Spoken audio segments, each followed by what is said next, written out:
Albert was talking as he milked. So she has this massive picture of what's at the centre of the universe, and it's basically a pair of eyes, two huge, evil eyes. He saw a girl in a green trackie put his hands around her mouth and took her back to his flat, where he put her in the shower for an hour and scrubbed her with a scourer. He beat her head against the tiles, which knocked her out for a while. She woke up to the lid screwing on the jar.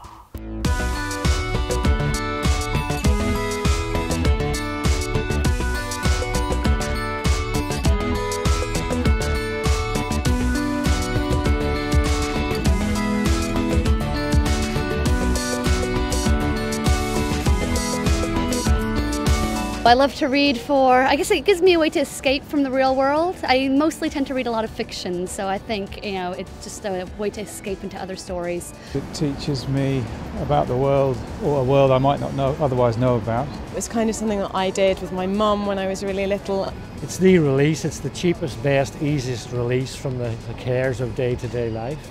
I think it's just great, it takes your imagination away.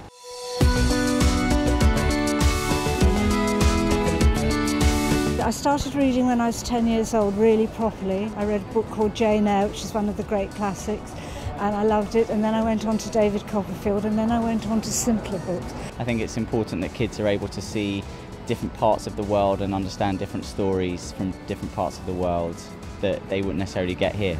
I think it's important for children to read to develop their learning skills early, to become literate. They can learn so much without ever having to move from their bedrooms. I think it helps improve their imagination. I think kids these days are too dependent on electronic things, getting their stimulation from TV. I think it doesn't really work the mind as much. So just from all sorts of educational things, improving their vocabulary. It opens up world's view. It means that you can think creatively, you know that there are other possibilities, you know what's real, what's fiction, you know that you can always find knowledge in books, that you can always use them for research in your own life and for developing empathy and all of those things that you kind of take for granted as an adult, and which I learnt through books, through reading from school onwards really.